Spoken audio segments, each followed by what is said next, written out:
He was in a hurry that morning, racing through the crowded terminal. Could a simple choice change his life? A promise to keep to the little boy waiting back home. But then he saw the old man lost, limping. A simple choice: stop or keep running. He chose to stop. What he didn't know, that small act of kindness would lead to a plane waiting just for him and a miracle no one saw coming. This is the story of how a single quiet decision carried one man all the way home, because sometimes the best journeys begin when you choose to be kind. Welcome to Graceful Valor Stories, where tales of compassion and kindness are told. Let's uncover what really happened.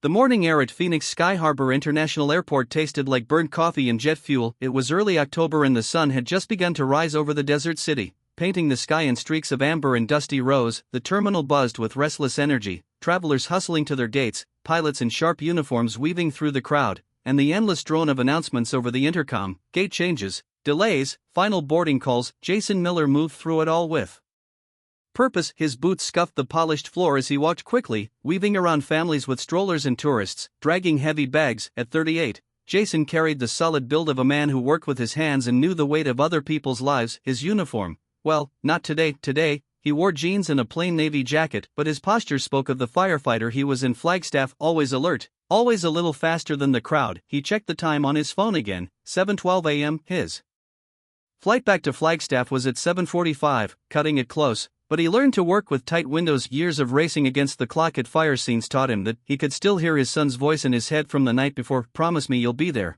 Dad. There was a tremble in the boy's words, a mixture of pride and fear. At 10 years old, Aiden was about to be called up to that stage for the first time. The team had voted him most valuable player, and Jason knew what that meant to the boy. It wasn't just a ribbon, it was a moment to be seen, to be recognized. I'll be there, Jason had said, crouched down to meet his son's eyes. I promise. That promise carried him now through the crowded concourse, past the espresso bar with its line of impatient travelers, past the little boutique selling desert-themed postcards. He could almost see the grin on Aiden's face when he walked into that gymnasium, the metal gleaming against his little chest. He shifted the strap of his duffel bag higher on his shoulder and picked up his pace. Then he saw him. At first, it was just a shape, a hunched figure near the departure screens, shifting from foot to foot. As Jason got closer, he saw the man was older, maybe in his 70s, with white hair peeking out from under a faded military cap. The cap had seen better years, like the man wearing it. The patch on the side was frayed, but Jason recognized it immediately. A Vietnam service emblem, the colors muted from decades of sun and rain. The old man stood with a piece of paper in his hand, an airline ticket by the look of it. He was turning it over and over, his brow furrowed in confusion. At his feet sat a battered leather suitcase, the kind that spoke of another era with brass buckles dulled by time. Jason kept moving. He had his own flight to catch, his own promise to keep. But as he passed, he caught the man's eyes, pale blue, a little watery, and flickering with a kind of lost frustration that Jason had seen before, that look of a man who'd always known where he was going until he didn't. He slowed, the voice in his head, come on, Jason. You're running late, competed with the other voice, the quieter one, the one that had always been louder in the moments that mattered. Don't leave him. Not like this. Jason took a breath, checking his watch. 7:14, he had a little time, maybe just enough. He turned back. Sir, he said, his voice low and steady, you need a hand? The old man looked up, startled at first, then relief washed over his features like sunlight breaking through clouds. Oh, thank you, son. I'm afraid I'm a bit turned around. These gates, they move them every which way, don't they? Jason smiled. They sure do. Where are you headed? The man fumbled with the paper, his hand shook just slightly, the way hands sometimes do when they've been through too many winters. I'm supposed to be at gate C22. I thought it was here, he said, gesturing vaguely at the monitors, but, well, I've been wandering for a while. Jason took the paper from him gently. His own father had hands like that near the end, steady enough to hold a wrench, but not to keep it from slipping. He read the ticket quickly. Flight to Washington, D.C., final boarding in 30 minutes. You've got some time, Jason said, handing it back, but C-22 is down that way. He pointed past the security checkpoint, down a long hallway that snaked off to the left. It's a bit of a walk. The old man nodded, adjusting the strap of his bag with a wince. That's when Jason noticed the man's limp, a slow, deliberate favoring of the right leg. An old injury, maybe. Jason's throat tightened just a little. I'm Jason, he offered, his voice softer. Walter, the old man said, and they shook hands. Walter's grip was firm, the way a man's hand stays even when the rest of him gets tired. Walter Harris. Good to meet you, Walter, Jason said. Let's get you to your gate. Walter hesitated. I don't want to slow you down.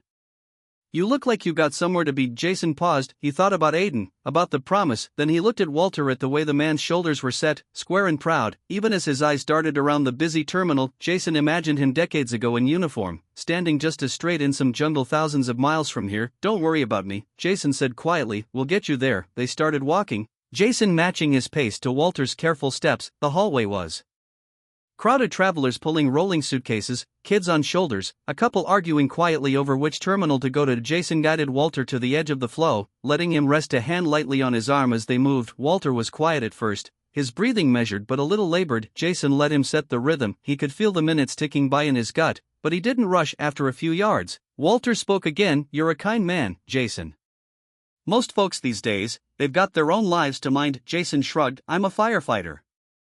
We're wired to help where we can. Walter gave a small, appreciative smile. A firefighter? I should have guessed.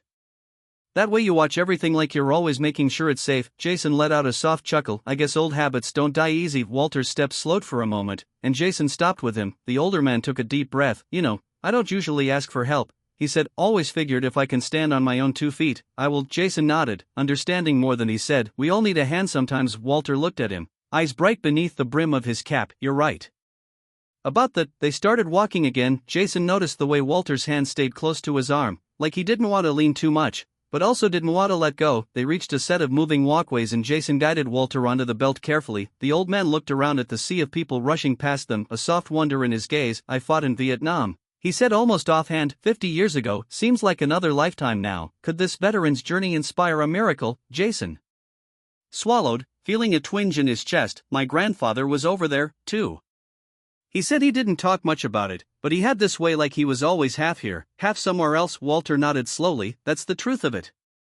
You never really leave it behind. The walkway ended and Jason stepped off first, turning to help Walter with the small step down. They were getting close to the sea gates now, the signs overhead marking the way. 7:26 a.m. Jason's flight would be boarding in less than 20 minutes. He tried not to think about it. Aiden's face, the bright gym lights, the moment his name would be called, he tried not to think about any of it. They stopped for a moment so Walter could catch his breath. Jason took the chance to glance at his phone, a reflex he couldn't help. Missed calls from his buddy Mark, who was probably already in the car heading to the game. Am I holding you up? Walter asked, his voice low. Jason looked at him, then tucked the phone back in his pocket. You're not holding me up, he said firmly. We'll get you to your date. Walter seemed to search his face for a moment, then nodded. They turned down another corridor, this one quieter. A janitor pushed a mop bucket along the floor, humming under his breath. A flight attendant passed them, offering a polite smile. Jason guided Walter around a group of kids sprawled on the floor playing cards. Almost there, at C-22. The gate agent was just starting to line up passengers for boarding. Jason breathed a small sigh of relief. He could still make it back if he ran, maybe, but he didn't move yet. Walter shifted his bag off his shoulder with a soft grunt, and Jason reached to help him, taking the weight easily. The old leather was cracked, the brass fittings dull with age. It smelled faintly of cedar and something older, maybe the smell of years spent in attics and garages, places where memories linger. I appreciate this, son, Walter said, his voice earnest. More than I can say. Jason met his eyes, giving a small, reassuring smile. It's no trouble. And in that moment, he meant it more than he meant catching any flight, more than he meant getting anywhere on time. In that moment, helping this man felt like the only thing in the world that mattered. He tightened his grip on the handle of Walter's suitcase and turned to face the gate. One last thing to do before he ran back to catch his own flight, if there was still time at all. As they moved away from the final announcement board, Jason noticed the subtle grimace on Walter's face with every step. The older man's left leg moved stiffly and his gait had a lopsided rhythm. Like every other step cost him something. Jason's firefighter instincts kicked in immediately. He slowed his own stride, adjusting to Walter's pace, offering an arm whenever the older man needed to steady himself. You all right there? Jason asked gently. Walter gave a quick dismissive nod. Just a touch of arthritis, he said, though his voice carried the weight of something deeper. Old war injury, nothing more. Jason looked away briefly, not wanting to press. He'd heard the same words from his grandfather years ago. Different war, same kind of quiet strength. Walter's tone was soft, but firm, and Jason respected that. Still, he could see the pain in the older man's eyes, the way his jaw tightened whenever his foot touched down a little too hard. They moved through another hallway, this one brighter, the morning sun breaking through floor-to-ceiling windows. Planes shimmered in the distance, their tails lined up like markers in a neat row. The hum of the terminal was almost calming for a moment, a steady background noise of people coming and going, voices rising and falling. Walter broke the silence, his voice low but steady. I'm heading to Washington, he said. As if that explained everything, Jason glanced at him. Family there? Walter shook his head, not family. A reunion, he let the word hang for a moment before continuing, old unit. We've been doing it every couple of years while we still can. Some of the boys, well, they don't travel anymore. Too old. Too sick. So, this might be the last one. His eyes clouded for a second, and Jason could see it, the weight of memory settling in. I didn't think I'd make it this year, Walter said, almost to himself, but I promised them, and a promise, will this promise lead to an unexpected twist? Well, you know, Jason nodded, feeling the truth of it down to his bones. Yeah, he said, a promise is everything. Walter smiled faintly, like he hadn't expected Jason to understand, but was grateful he did. They continued on, weaving through the growing crowd of travelers. The loudspeaker crackled again, announcing another final boarding call for a flight to Atlanta. Jason's own chest tightened at the sound, a reminder that time was ticking. He tried not to check his watch, but the habit was hard to break. 7:34 a.m., his own flight would be boarding soon. He pictured Aiden's face, eyes bright, medal in hand. His heart clenched, but when he looked over at Walter, he saw something else, determination, tempered by the quiet resignation of a man who'd carried his own burdens longer than most. The old man's back was straight, even when his leg faltered. His grip on the suitcase handle was firm, knuckles pale against the worn leather. They reached a corner where the sign split in two directions. Jason hesitated, reading the arrows. C gates to the right, D gates to the left. He saw a young airline worker nearby, a woman with a sleek ponytail and a tablet in her hands. He caught her eye. Excuse me, Jason said. Polite but firm, we're looking for C-22. This sign says right, but the board back there said left. Which way is it really? She looked up from her screen, blinking. C-22. They actually moved that flight to D-16 because of some maintenance. You'll have to go back that way and down the escalator, then around the corner. Walter let out a long breath, and Jason's heart sank. He forced a smile anyway. Thanks, he said, though the woman had already turned back to her tablet, clearly not interested in the weight of his day. They pivoted and headed back the way they'd come. Jason adjusted the duffel bag on his shoulder, feeling the weight of it more with every step. Walter limped a little more noticeably now, his face pale with the strain. Jason slowed even further, refusing to let the man push himself too hard. As they walked, Jason found himself talking almost to fill the space, almost to distract from the steady tick of time. My grandfather, he fought in Korea, he said quietly. He never said much about it, but he kept a medal in his nightstand. My dad said he used to take it out sometimes when he thought no one was looking. Walter's eyes flickered with recognition. That's how it is, he said. Some things they're just for us, for the ones who were there, but every now and then it helps to share a little so folks remember. Jason nodded. Yeah, I think about that a lot. About what it costs to keep those stories inside. Walter didn't say anything for a moment, then he offered a small tight smile. It's good you think about it. Most folks don't. They reached the escalator and Jason stepped on first, turning to help Walter manage the shifting metal steps. The older man's hand gripped the rail tightly, but he didn't complain. They rode down together, the noise of the terminal echoing around them, voices blending into a low hum, the rumble of suitcase wheels against tile. At the bottom, they turned the corner. A digital sign flashed overhead. D-16 boarding in 15 minutes. Jason felt a rush of relief. At least they were headed the right way this time. But as they approached, a man in a bright vest stopped them. Sorry, folks, he said briskly. Gate change. They just moved D-16 to D-10 because of a crew switch. Jason felt his shoulders sag. He looked at Walter, who closed his eyes briefly as if steadying himself. Then the old man opened them again, and there was something in his gaze resolve that hadn't dulled even after decades. Come on, Walter said quietly, we'll get there. Jason nodded. Yeah, he said. Even as he felt the seconds slipping away, they kept moving, each step a negotiation between speed and Walter's careful gait. Jason checked his watch. Again, 7:40, his flight's final boarding call would be any minute. He pushed the thought away, focusing on Walter instead. They passed a family with young kids, the mother scolding a boy who was too interested in the moving walkway. A businessman in a sleek suit brushed past them, barely sparing a glance, but Jason didn't care. He stayed beside Walter, one hand on the old man's shoulder as they navigated the maze of gates. You ever been to DC before? Jason asked.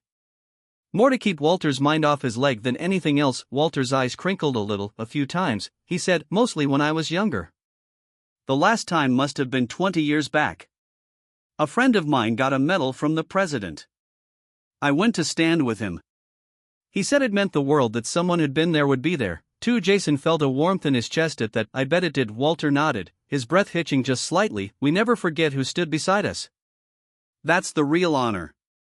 You know the real metal. Jason swallowed hard. He thought of Aiden, of how the boy's eyes would shine when he saw his dad in the crowd. He thought of how that moment would be a medal, too, of a different kind. They reached D10 with 5 minutes to spare. The line was already forming, passengers shuffling forward with boarding passes in hand. Jason felt a wash of relief for Walter. At least he guided the older man to a seat near the window. Setting the battered suitcase down gently beside him, Walter sank into the chair with a soft grunt. His face pale but composed. He took a long breath, then looked up at Jason, a faint smile breaking through his exhaustion. "You didn't have to do this," he said, voice low. "I know you're in a hurry, too." Jason managed a small smile. "I made a promise to my son," he said, "to be there today. But I figure sometimes promises aren't just about the people we make them to." Walter studied him for a long moment, then reached out and clasped his hand. His grip was strong, warm despite the faint tremor. "You're a good man, Jason," he said quietly. "Don't let anyone tell you different." Jason felt his throat tighten. He swallowed hard, fighting back the wave of emotion. "Thank you, sir," he said softly. The boarding call crackled over the speakers. Jason turned to look at the gate,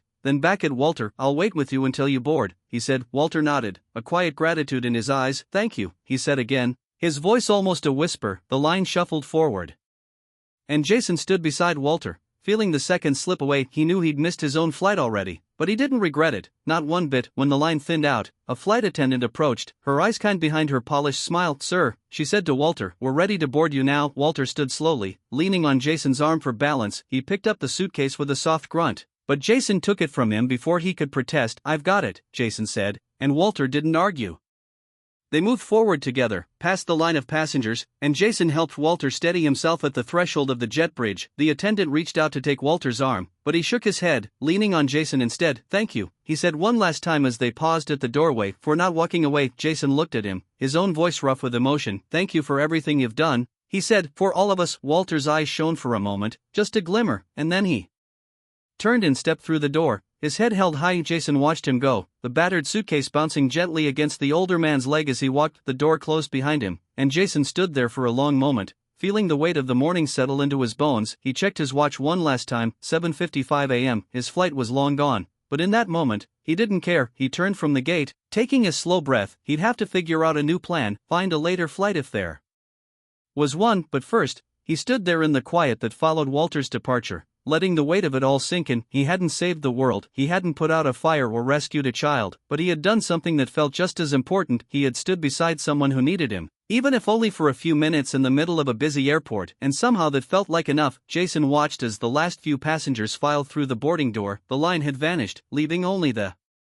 quiet clink of the gate agent closing the metal door and the faint rumble of engines somewhere out on the tarmac. Walter was gone, his seat found, his journey back to a past that Jason knew he couldn't fully understand. For a moment, Jason just stood there, his hand still resting on the handle of his own duffel bag. The adrenaline that had carried him through the terminal began to ebb, leaving behind an ache in his shoulders and a hollow tightness in his chest. He turned and walked away from the gate, every step feeling heavier than the last. The terminal felt emptier now, the swirl of passengers blurring around him as he tried to gather his thoughts. He'd done what he could for Walter, that was enough, it had to be enough, but he couldn't keep his mind from drifting back to Aiden, his boy, standing there in the gym with that medal in his hand, scanning the crowd for his dad's face. Jason had promised, and now that promise lay in pieces at his feet. He found an empty row of seats near the big windows that looked out over the runway. The desert sun had burned away the early chill, and planes shimmered against the pale blue sky. Jason sat down heavily, the weight of the morning settling into his bones. He leaned forward, elbows on his knees, and ran a hand through his hair. The image of Aiden kept flickering through his mind like an old film reel, brown hair sticking to his forehead with sweat, eyes bright with excitement. Scanning the bleachers, Jason could almost hear the echo of the announcer's voice calling out his name. He swallowed hard. He'd call as soon as he could, try to explain, try to make his boy understand that sometimes you keep one promise by breaking another. A soft voice pulled him from his thoughts. "Mind if I sit?" the man asked, already lowering himself into the seat beside Jason. Jason looked up, startled. The man was in his early 40s, dressed in a dark suit that looked sharp without being showy. His hair was cropped neat, a hint of gray at the temples, and he wore a small pin on his lapel, a pair of silver wings that caught the morning light. "Go ahead," Jason said automatically, though the man had already taken the seat. For a moment, they sat in silence, both watching a plane taxi out to the runway. Then the man turned to Jason, his expression calm, measured. "My name's Thomas," he said. "Thomas Harris." Jason blinked, his mind scrambling to place the name. I don't think we've met." Thomas gave a small smile. "No, I don't think we have. But I believe you met my father this morning." "Walter Harris?" Jason sat up straighter, his chest tightening. "Walter?" He's your dad? Thomas nodded, yes, and I believe he told you very little about me, which is just like him. Jason let out a breath, shaking his head a little. He didn't have to tell me anything. He's a good man. Thomas looked at him for a long moment, his eyes searching Jason's face. He is, he said finally, and he's a proud man.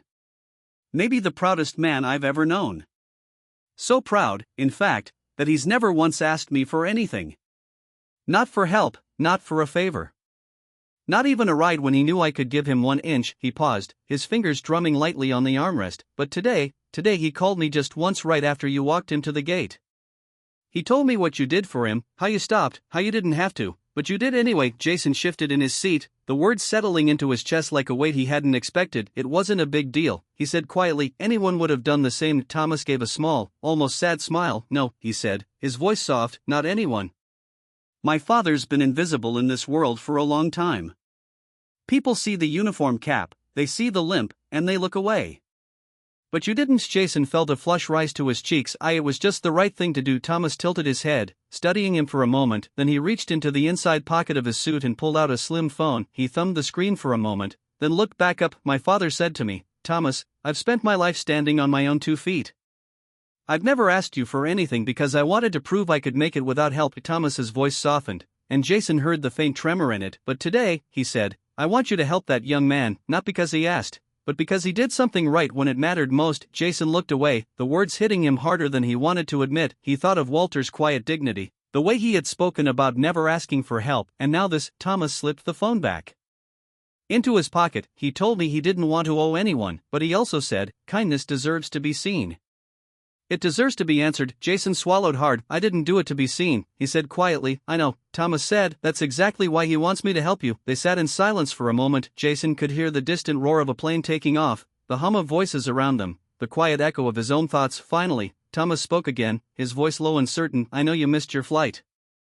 I know you're supposed to be somewhere important today. Jason gave a small rueful laugh. Yeah, my son's awards ceremony. He's only 10. I promised I'd be there. Thomas nodded, his eyes steady. Then let's make sure you are. Jason frowned, not understanding. What do you mean? Thomas leaned forward, his expression calm but determined. I run operations for the airline, but more than that, I have access to resources, to planes. My father never wanted me to use them for him, but today he asked me to use them for you. Jason stared at him, the words taking a moment to sink in. You're saying you can get me home today? Thomas nodded once. Not just home. Where exactly is the ceremony? Jason hesitated, his voice barely a whisper. It's at the high school stadium in Flagstaff. It starts in about 2 hours. Thomas's lips curved into a smile. Good. Then we'd better get moving. Could a private jet turn this day around? Jason felt like the world had just shifted under his feet. I don't know what to say, he said, his voice cracking. Thomas placed a hand on his shoulder, his grip firm. Then don't say anything. My father didn't ask for much in his life, but he asked me for this, and I want to honor that. Jason closed his eyes for a moment, the weight of the morning pressing down on him in a different way now, like something soft and heavy and almost too big to carry. He took a deep breath, then nodded. All right, he said, let's do it. Thomas stood and gestured for Jason to follow. They walked through the terminal together, past the waiting passengers and the endless line of coffee shops and magazine racks. At the far end of the terminal, they stepped through an unmarked door, a staff entrance. Jason realized, watching the quiet efficiency of workers in crisp uniforms moving in and out. A sleek black town car waited on the other side, engine humming. The driver stepped out to open the door, his movement smooth and precise. Thomas turned to Jason. This is just the first leg, he said. We'll take the car straight out to the private airfield. The plane's already waiting. Jason shook his head in disbelief. A private plane? To Flagstaff. Thomas's smile widened. Not just to Flagstaff, right to that stadium. If the pilot can manage it, and I think he can. Jason let out a breath he hadn't realized he was holding. The idea felt surreal, like something out of a movie, not his life. But as he climbed into the back seat of the car, he thought of Walter, of the way the older man's eyes had shone with quiet gratitude as he said goodbye. He thought of Aiden, of the way his son would look when he saw his dad there after all. And in that moment, it didn't feel surreal, it felt like something true. The car pulled away from the terminal, slipping into the flow of traffic with practiced ease. Jason leaned back in the seat, the soft leather cold against his skin. He closed his eyes for a moment, letting the hum of the engine and the faint scent of leather and jet fuel wash over him. He didn't know what the next hour would bring, but he knew this: he had done the right thing, and someone had seen, and now, because of that, he had a chance to keep the promise that mattered most. The black car moved with calm urgency down the private access road, Weaving through the morning traffic of baggage carts and service vehicles, Jason sat in the back seat, watching the airport buildings slip by gray walls, silver ducks, and the bright yellow safety lines that marked every turn. The world outside felt quiet in that moment, like all the noise of the terminal had been left behind. Thomas sat beside him, his phone quiet now, his focus steady. They didn't speak much as the car rolled onto the tarmac, the sudden openness of the airfield spreading out around them. There, parked at the far edge, was the plane, a sleek white jet, small and purposeful, with its engines already purring softly. As the car slowed to a stop, Thomas turned to Jason with a measured warm smile. "This is yours for today," he said simply. Jason stepped out into the crisp autumn air, the scent of fuel and warm asphalt wrapping around him. He stared at the jet, its polished surface glinting in the sun, the stairs already lowered like a silent invitation. It felt surreal, but more than that, it felt right to Thomas. Walked with him toward the stairs. "The pilot's name is Carter," he said. "He's been briefed. He'll take you straight there, no stops." Jason swallowed, his voice rough in his throat. It's too much. I can't even begin to." Thomas placed a hand on his shoulder, firm and reassuring. "My father asked for this," he said quietly, "and it's more than a flight. It's a way of honoring what you gave him, a moment of dignity, of kindness. He told me once, the only debt worth repaying is the one no one asked you to pay back." Jason took a breath, feeling the truth of those words settle deep in his chest. He nodded, unable to speak. Thomas gave him a small smile. "Go. They're waiting for you." Jason turned and climbed the steps, each one feeling like a new beginning. At the top, the pilot Carter, a man in his 40s with calm eyes and an easy smile, greeted him with a quiet nod. "Mr. Miller," Carter said, "welcome aboard. Let's get you home." Jason stepped inside the cabin, feeling the hush of luxury around him. The seats were cream leather, the windows perfectly round and bright with sunlight, but none of that mattered. All he could think of was Aiden, his boy, standing in that stadium looking for his dad. He settled into the seat, buckling the belt with hands that trembled just a little. Carter's voice crackled over the intercom. "We'll be taking off in just a minute. Should be about a 35-minute flight straight to Flagstaff. I've already spoken with local authorities. We'll be landing at the high school's open field. It's been cleared." Jason closed his eyes, a shaky laugh escaping him. "You're kidding," he said softly. Carter's voice held a note of quiet humor. "Not at all, sir. We've done it before.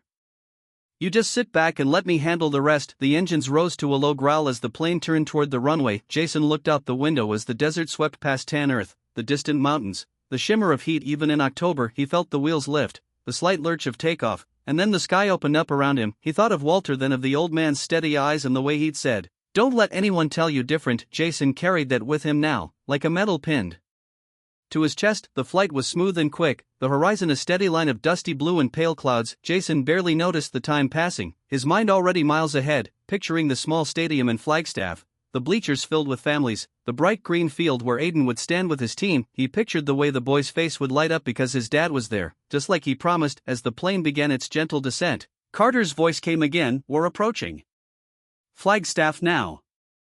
Mr. Miller, local police have secured the field. You'll be landing right beside the stadium. Should be quite an entrance." Jason let out a breathless laugh. "Yeah," he said, his voice thick, "I guess it will." The town came into view below patches of red roofs, the sprawl of small streets, and in the center, the stadium. It was just a high school field, but to Jason, it looked like the most important place in the world. The jet banked slightly, lining up with the narrow strip of open grass beside the stadium. Jason felt the wheels touch down with a soft bump, the plane slowing easily. Outside the window, he could see people turning spectators on the bleachers, kids in uniforms, parents in folding chairs. They stared in wonder at the white jet rolling to a gentle stop, its engines whispering into silence. The door opened with a soft hiss, and a rush of autumn air flooded the cabin. Jason stood, his legs steady, even as his heart raced. He stepped out onto the small stairway, the sun bright in his eyes. For a moment, the field fell silent, every head turned, eyes wide in disbelief. Then he saw Aiden standing near the sideline, his medal already around his neck, scanning the crowd with a nervous smile. Jason took a step down, then another. The hush of the crowd gave way to a soft murmur of surprise, like a ripple across the field. Aiden saw him, then the boy's face broke into a grin so bright it nearly stopped Jason's heart. He dropped the small trophy he was holding, running forward across the grass. Jason's feet hit the ground, the dry earth giving just a little under his boots. He didn't care about the stares, the questions, the miracle of a jet parked on a high school field. All he saw was his son, arms open, tears of relief and joy streaking his cheeks. "Dad." Aiden yelled, his voice breaking with happiness. You made it. Jason caught him in his arms, lifting him off the ground in one swift motion. He held his boy tight, his own tears hot against his cheek. I told you I'd be here, he whispered into Aiden's hair. I promised. The world seemed to fall away around them. No engines, no crowd, no doubts, just a father and son, a promise kept, and the quiet knowledge that kindness, even in the smallest acts, never goes unnoticed. As they stood there, Jason looked up and saw Thomas on the edge of the field, his hands in his pockets, a small, satisfied smile on his face. A silent nod passed between them, an unspoken thank you that didn't need words. In that moment, Jason understood the world can be noisy, crowded, and full of reasons to keep your head down, but sometimes you lift it anyway. Sometimes you see the lost old man in the crowd, sometimes you stop and help because sometimes someone else is watching, and sometimes they'll remember, and they'll repay that kindness in ways you could never imagine. He let Aiden down, his hands resting on his boy's shoulders. The stadium behind them roared back to life, applause and cheers and laughter swirling in the warm autumn air. Jason looked at his son, really looked at him, and he thought of Walter, of Thomas, of all the small choices that had led to this single perfect moment. He knew then, without doubt, without hesitation, that kindness is never wasted, and sometimes the world finds a way to pay it back in ways that matter most. He ruffled Aiden's hair, a soft smile playing at the corners of his lips. Come on, Buckton, he said, his voice low and warm. Let's go celebrate. They walked off the field together, father and son, the white jet behind them gleaming in the sun like a promise kept. And in the quiet of his heart, Jason whispered a silent vow to always be the man who stops, who helps, who keeps his promises, because in the end, that's what matters most. In our darkest moments, kindness still finds a way, often in the quietest places. Not everyone who helps wants recognition, some just need to know that today someone isn't going hungry, and sometimes that alone is enough to change a life. You may forget the story, but if no one retells it, history stays silent forever. Subscribe to Graceful Valor Stories, where justice is honored, kindness is remembered, and no act of quiet heroism is ever lost.